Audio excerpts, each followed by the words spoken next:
Night of violence left more than a dozen people hurt, and tonight others throughout Minneapolis and surrounding cities are on edge. We, felt and heard bullets actually whizzing by our heads. About 2 or 3, one from each side. So then we knew, hit the deck, take cover. Witnesses describe a shootout at a bar near Lake Street in Hennepin in Uptown. 12 people were shot. One of them, Cody Pollard, died. He was a father of 2 and worked as a barber. His sister tells us their family is broken and is asking for prayers. Mariel Mose talked with business owners about the escalating violence. I don't know if they're breathing or not right now. This video is from right after the shooting, shared on Facebook by peace activist KG Wilson. It shows crowds of people and police responding to those on the ground, seemingly injured from gunshots. But people were not the only victims. There's bullet holes in my store, and this window is broken. Jamie Listman is the manager of John Fluvog Shoes at Hennepin and Lagoon. She and her employees spent Sunday morning cleaning up the mess. It's super frustrating. We just got these windows replaced after the riot. Hours later, Minneapolis Police Chief Madaria Arredondo called for the gun violence to stop and responded to claims that police were slow to respond. Our first officer last night at the Uptown shooting was on the scene within 3 minutes. Investigators don't know yet what led up to this shooting or exactly how many people fired their guns. Hoban Korean Barbecue was open at the time when shots rang out. It was definitely more than 2 people involved. It was definitely like a gunfight, a gun shootout. We found bullet shells from 3 different guns. Those who work here say there's been a rise in late night violence. This has nothing to do with George Floyd or the protest. This has to do with violence and guns in Uptown that's been ignored for years. There was an individual there who showed up and decided to cause harm by firing off a weapon. And so I certainly do not want to disrespect Mr. Floyd's death and have that be any connection to that. Listman wants to see more protection for her store and the others in this popular business district. If we had better security, at least a police presence, I think that would be helpful. In Uptown, Mariel Mose, WCCO 4 News. Minneapolis Mayor Jacob Frey had this to say about the string of shootings, quote, "Violence and lawlessness serve no one. The recent string of shootings across our city is only compounding our shared grief. It cannot and will not be tolerated." Chief Arredondo says investigators have a lot of leads, but no arrests so far.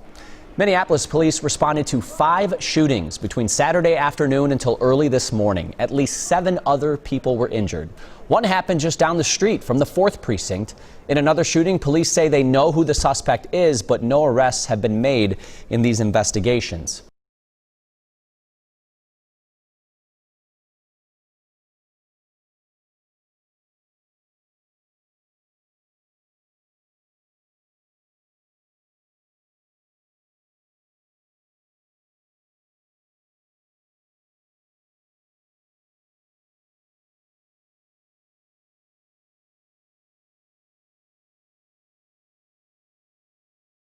The cell phone cameras were out after word spread that 4 more people were shot at West Broadway in Lyndale, a few blocks west of I-94 in North Minneapolis. Disgusting. I'm hurt. I'm sad. Peace activist Lisa Clemens and her group, A Mother's Love, showed up within the hour, carrying a message. I need you to love your community, and I need you to stop this nonsense. Before Clemens spoke, police had just responded to another quadruple shooting about 1.5 miles away on Morgan Avenue. It was clear that the violence from this weekend had not slowed. I think it's retaliation.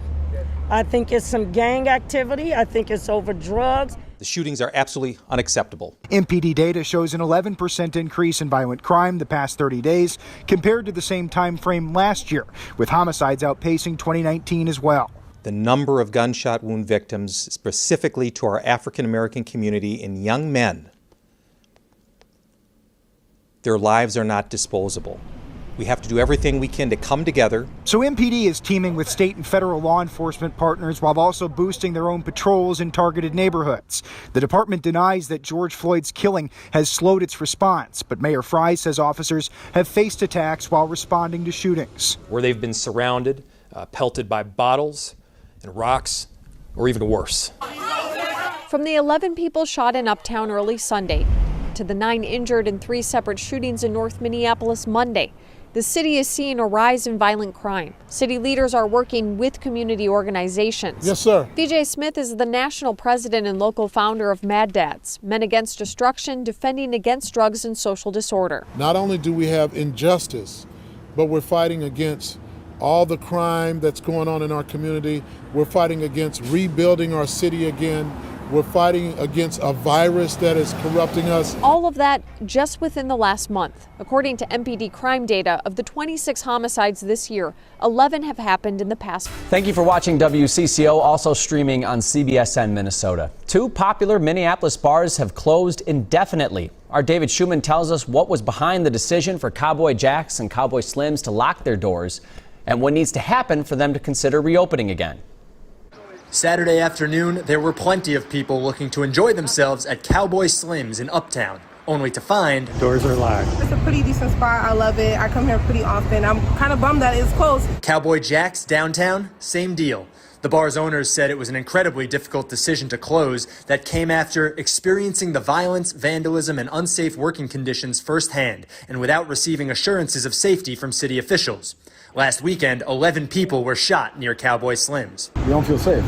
You don't know what's going to happen. You don't know who's around the corner. It's a weird time. We also met regular customers who don't feel unsafe at all. I don't think this neighborhood is a threat to anyone of any kind. I think this location is actually really perfect. There's no plan for a reopening, not until the city can ensure the safety of guests and employees as they visit and leave. The owners told WCCO that means a plan that curbs the violence happening in the streets. And when it comes to the recent violence in the city, here's what MPD is saying. It's a multitude of things. And Chief Arredondo really said it best today when he mentioned this is turning into a public health crisis. This is not something that we can arrest our way out of.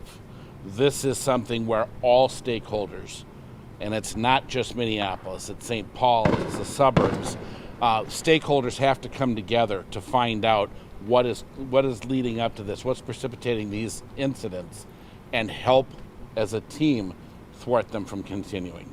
Minneapolis police say last night they were called to the area on a report of a shooting, and when they arrived, they saw people giving the woman first aid. Now, police believe the woman was shot while inside of a vehicle. They say she was taken here to HCMC, the baby was delivered, and then the woman died. Now, as of last night, police didn't know how the baby was doing. The homicide unit is investigating this case, and if it's ruled as such, this would be the city's 29th of the year. Last year, the city saw a total of 48, according to stats from MPD. Now, around that same time, late last night, there was reports of a second shooting in that area. So MPD is also looking to see whether or not these 2 cases are connected. A gunfire turned a youth football practice in Minneapolis into a terrifying ordeal last night. It happened near Jordan Park on the city's north side.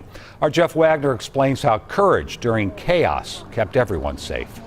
This has to stop. We want better for our kids. Coach Marv, good thinking. He tells the kids, get down. We get the kids down to the ground. What sounds like a drill at football practice We heard just ricocheting, ting, ting, this one, that one. was actually a life or death situation. We ushered them over there to that corner, being that it was concrete. We know if they're shooting from this way, at least we got concrete to protect them. Monday night, coaches David Trueblood and Marvin Thompson Still right now, I'm still shaking a little bit. were leading practice at Jordan Park with 50 kids ages 5 to 14 on their Minnesota Jays football team when gunfire down the block sent bullets through their field. Carrie Heinrich, whose son is on the team, shared what she witnessed on Facebook. The worst feeling as a parent was seeing my kid laying out in the middle of an open field with bullets flying and not being able to get to him. The next thing we knew, we heard the gunshots. There was 50 kids on this football field playing football. 50 kids. Handful of parents, the coaches, and other toddlers running around. When the gunfire started, there was mothers crying and screaming and trying to run to the playground to get the younger kids off the playgrounds. And the coaches were screaming at the boys to get down. The kids are out in an open field, taking cover from gunfire. We're talking, these are kids ages 5 to 14 that were out there playing football. The car rolled by, saw the kids, came back around for more shots at the house that they were shooting at. Those people had jumped in a car and started shooting as well. I could hear the bullets whizzing over my head. The worst feeling as a parent was seeing my kid laying out in the middle of an open field with bullets flying and not being able to get to him. And I said I'm not going to get political in this post, but I will tell you one thing. We needed the cops. The cops were called. I will tell you, if you want to troll on here and say dismantle the police, get off my page. Never again should these kids ever have to duck and dodge bullets while playing football. The hell is wrong with people? Zero regard for life. So stay safe, everyone. I know there's been 3 shootings in Minneapolis today. We now are moving our practice. We don't know where we're going to practice. Because that neighborhood, we just can't go in there now because it's so bad. And bless everyone who goes out there every day and puts their life on the line to protect us. Take care.